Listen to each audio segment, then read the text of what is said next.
Assalamualaikum warahmatullahi wabarakatuh. Kata orang, rumah, kendaraan, duit tidak bisa dibawa mati. Bisa. Caranya diantara yang paling baik untuk saat ini adalah mendidik generasi masa depan, pelanjut tongkat estafet perjuangan Islam, generasi Qurani. Di hadapan kita hari ini para penghafal Quran. Sekolah mereka gratis dari mulai bangun tidur, makan, sekolah, semuanya free.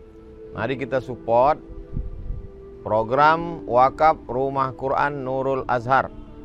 Kita transfer ke Bank Muamalat, nomornya 2210 666 666, 6-nya 6 kali, atas nama Yayasan Tabung Wakaf Umat. Mohon sertakan kode transfer 17 di akhir nominal.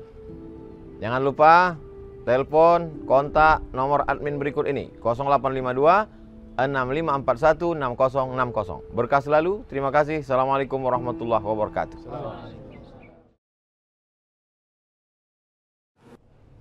Innal hamdalillah nahmaduhu wa nasta'inuhu wa nastaghfiruh wa na'udzu billahi min shururi anfusina wa min sayyiati a'malina.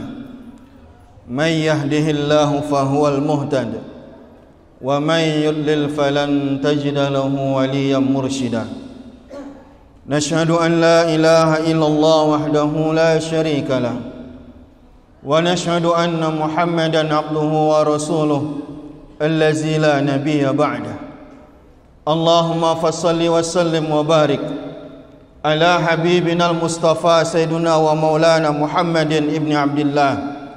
Allahumma salli ala sayyidina Muhammad wa ala alihi wa sahbihi wa mawala.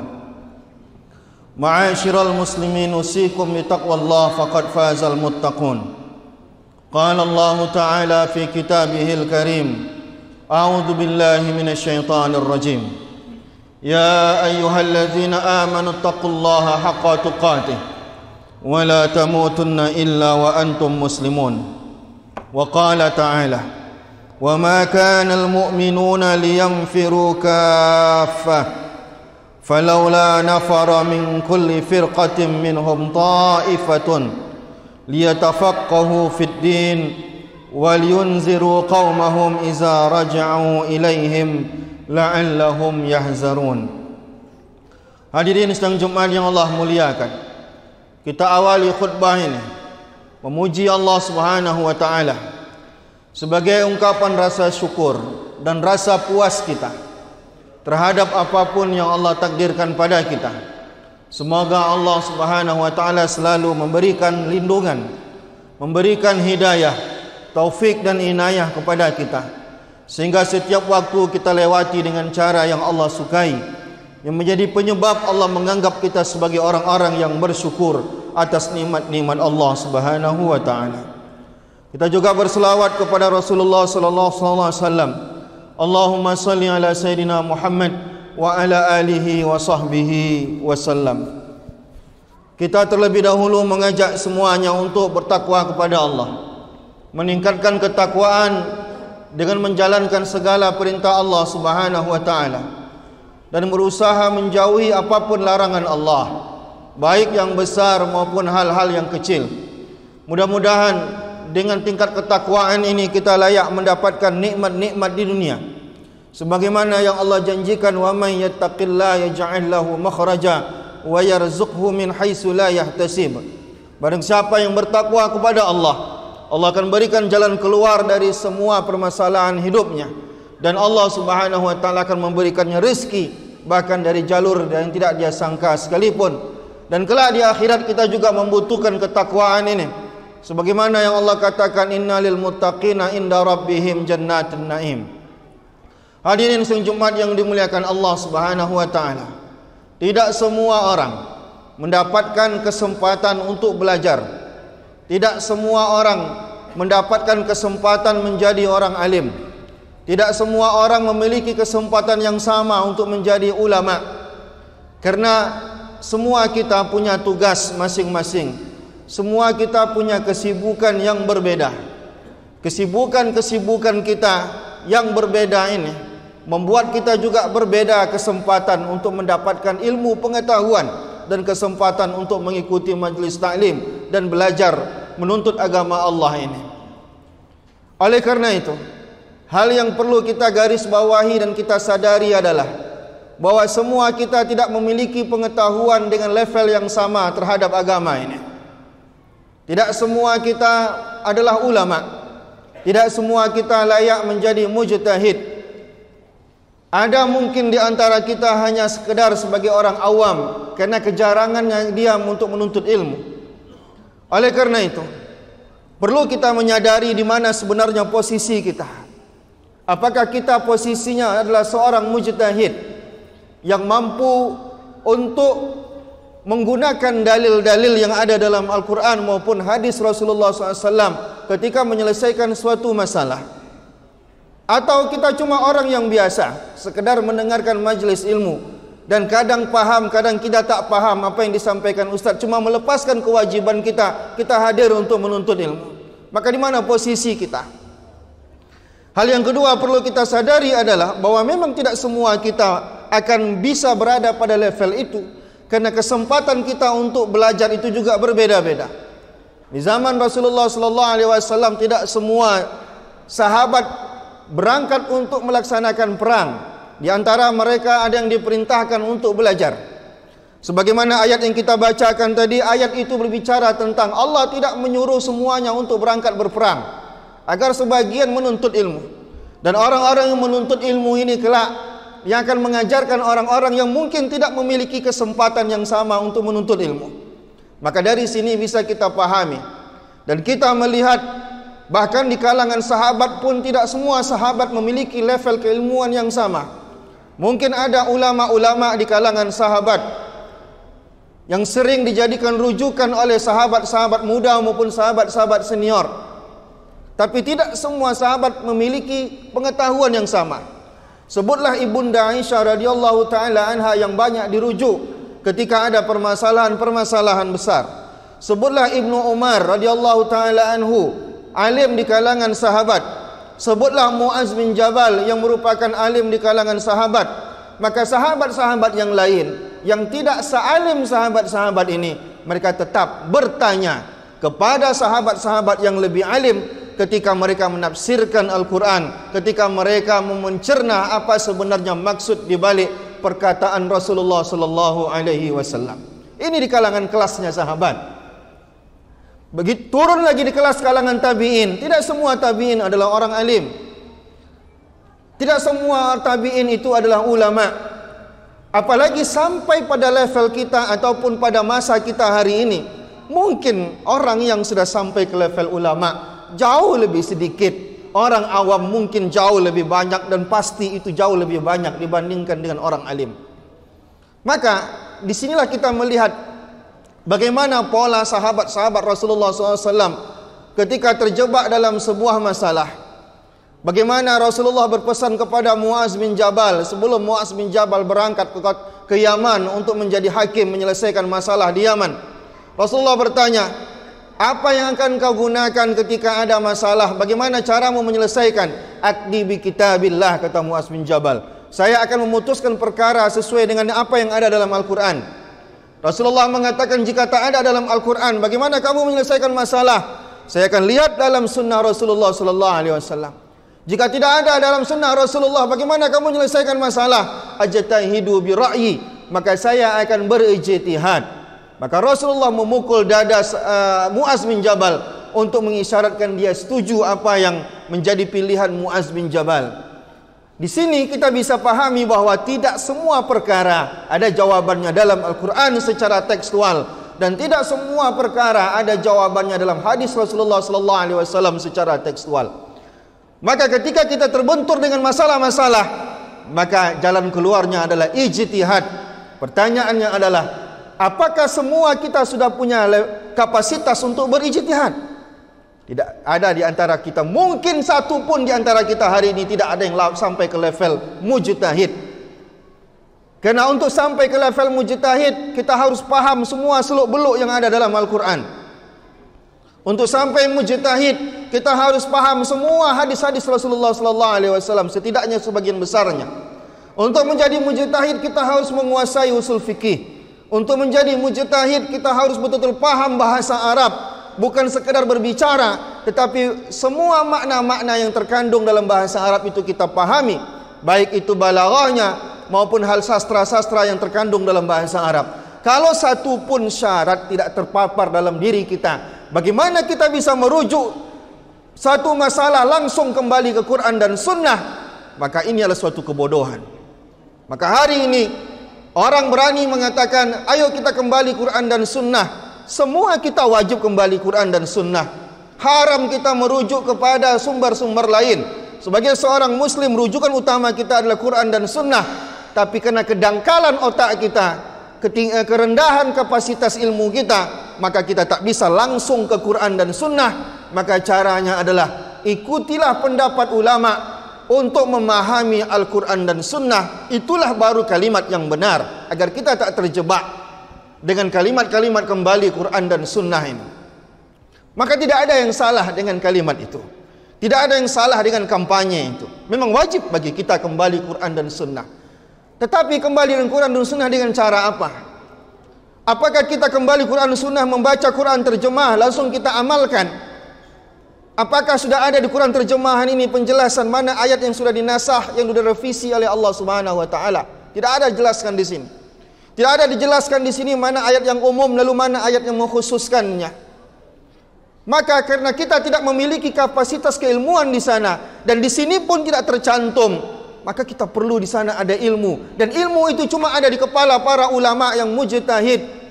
Dan orang-orang yang sudah sampai ke level mujtahid itu pun tidak semuanya levelnya sama. Level mujtahid mustaqil hari ini tidak akan ada yang sampai ke level mujtahid mustaqil. Siapa mujtahid mustaqil? Orang yang sudah memiliki metode yang mandiri di dalam memahami Al-Quran dan Sunnah. Dia punya bangunan hukumnya, dia sudah punya metode tersendiri bagaimana memahami setiap seluk-beluk yang ada dalam Al-Quran. Dia sudah bisa mengeluarkan hukum-hukum yang terkandung dalam hadis Rasulullah karena dia memiliki metode itu. Siapa mereka? Itulah Imam Syafi'i. Siapa mereka? Itulah Imam Hanafi. Siapa mereka? Itulah Imam Maliki, itulah Imam Hanafi. Yang hari ini tak akan pernah orang bisa sampai ke level mereka ilmunya. Memang tak tertutup, tapi sejarah membuktikan takkan ada orang sampai ke level ini. Dulu banyak orang sampai ke level ini. Tercatat setidaknya lebih 500 orang yang sudah sampai ke level ini. Tapi tidak semuanya memiliki murid yang produktif. Tidak semuanya memiliki buku yang mungkin disebarkan. Maka hari ini tersebar di dunia 4 mazhab saja. Tersebar mazhab Syafi'i di Asia, Indonesia, Malaysia, Brunei, Singapura, Thailand, dan beberapa negara Arab. Tersebarlah mazhab Hanafi di India, Pakistan dan lain-lain, di Mesir dan beberapa sebagian Arab. Tersebarlah mazhab Maliki di Afrika dan Eropah. Tersebarlah mazhab Hambali di Saudi Arabia yang menjadikan mazhab Hambali sebagai mazhab resmi negara mereka. Bagaimana dengan mazhab lain? Mazhab lain itu tidak seberuntung 4 mazhab ini, karena 4 mazhab inilah yang dikembangkan oleh muridnya. Maka apakah Allah menutup ilmu pengetahuan sehingga tidak ada orang sampai ke level ini? Allah tak menutup itu. Tapi sejarah membuktikan tidak akan ada orang sampai ke level ini. Adapun ulama-ulama setelah ulama-ulama selevel ini, tidak akan ada sampai ke level itu. Mungkin ada ulama yang punya level ijtihad tapi tidak memiliki metode yang mandiri yang diakui seperti Imam Syafi'i, seperti Imam Hanafi. Maka mereka, ulama-ulama yang datang belakangan, mereka sadar bahwa mereka tidak memiliki metode yang mandiri memahami Quran dan Sunnah. Oleh karena itu mereka juga mengikut metode-metode ulama mazhab. Maka mengikuti metode-metode ulama-ulama seperti Imam Syafi'i ini dalam memahami Quran dan Sunnah, itulah yang disebut dengan bermazhab. Maka jangan salah paham dengan mazhab. Orang mengatakan bermazhab berarti melangkahi Al-Quran dan Sunnah. Salah. Al-Quran itu adalah kalamullah, bukan kalam manusia. Allah menantang manusia, sanggup gak datangkan satu ayat saja untuk menandingi Al-Quran? Tak akan ada manusia. Bahkan kata Allah, wadu'u syuhada'akum. Mana semua manusia berkumpul, buat satu ayat aja seperti yang ada dalam Al-Quran. Takkan pernah manusia itu sanggup. Satu ayat aja. Kenapa? Karena Al-Quran bukan sastra manusia. Al-Quran adalah sastra ilahiyah. Takkan pernah orang bisa menandingi sastra Al-Quran.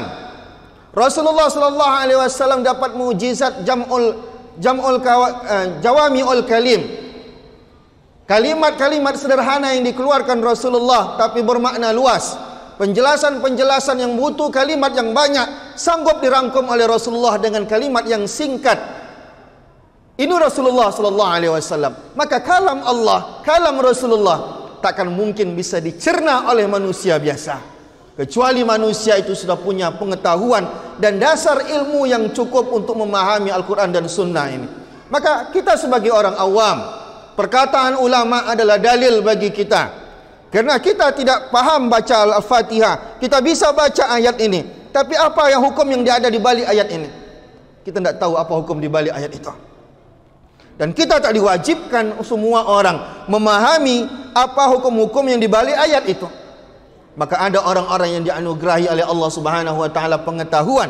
Oleh karena itu cara mereka maupun hasil kesimpulan mereka kita ikuti, itu yang disebut dengan bermazhab.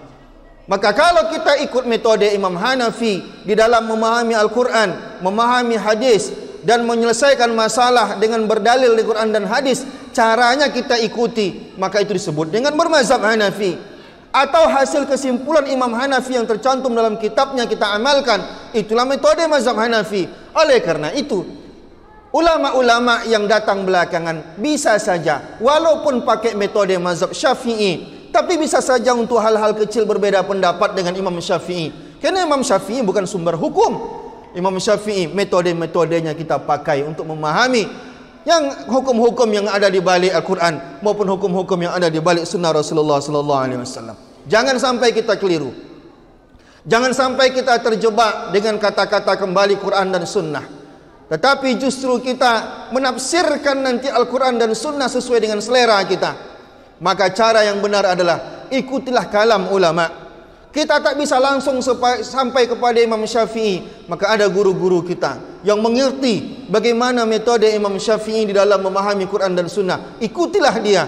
Maka itulah cara kita yang paling selamat di dalam menjalankan agama. Adapun orang yang memahami agama menggunakan Quran terjemah, lalu kemudian membaca hadis terjemah, lalu beramal dengan Quran dan hadis terjemahan itu tanpa memahami maknanya, tanpa berguru, maka akan lahirlah sikap-sikap terorisme yang dimana dalam Al-Quran itu banyak ayat-ayat menyuruh kita berperang, tapi kita tak pernah baca apa kronologi hukumnya, kapan ayat itu digunakan, apa ayat itu sudah direvisi atau belum. Muncullah nanti orang-orang yang tekstualis yang akan bersulit di dalam menjalankan agama karena dia menutup mata untuk melihat bagaimana cara dan pola ulama di dalam memahami Al-Quran dan Sunnah. Maka kembalilah Al-Quran dan Sunnah dengan pemahaman yang diajarkan ataupun metode yang disimpulkan ataupun yang diciptakan oleh para ulama-ulama kita. Maka itu cara yang paling selamat di dalam beragama. Fa'tabir ya ulil absar la'allakum turhamun.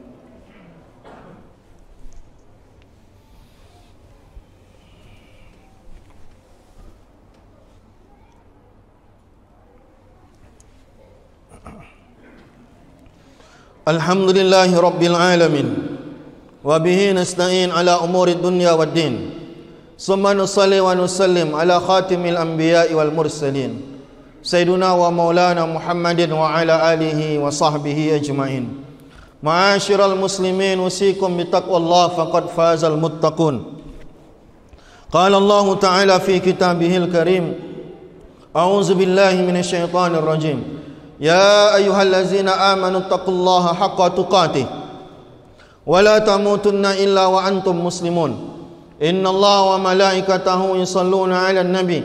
Ya ayyuhallazina amanu sallu 'alaihi wa sallimu taslima. Allahumma salli 'ala sayidina Muhammad wa 'ala ali sayidina Muhammad kama sallaita 'ala Ibrahim wa 'ala ali Ibrahim wa barik 'ala sayidina Muhammad wa 'ala ali sayidina Muhammad kama barakta ala Ibrahim wa ala ali Ibrahim fil alamin innaka Hamidum Majid. Allahumma ighfir lil muslimina wal muslimat wal mu'minina wal mu'minat al ahya'i minhum wal amwat innaka sami'un qaribun mujibud da'wat. Wa ya qadiyal hajat la tada' lana fi maqamina hadza zamban illa ghafartah wa la hamman illa farajtah wa la karban illa nafastah ولا مريضا إلا شفيته ولا ميتا إلا رحمته ولا طالب علم إلا وفقته ولا مسافرا إلا وصلته ولا حاجة من حوائج الدنيا إلا يسرتها برحمتك يا أرحم الراحمين. ربنا آتنا في الدنيا حسنة وفي الآخرة حسنة وقنا عذاب النار. والحمد لله رب العالمين. أقيموا الصلاة.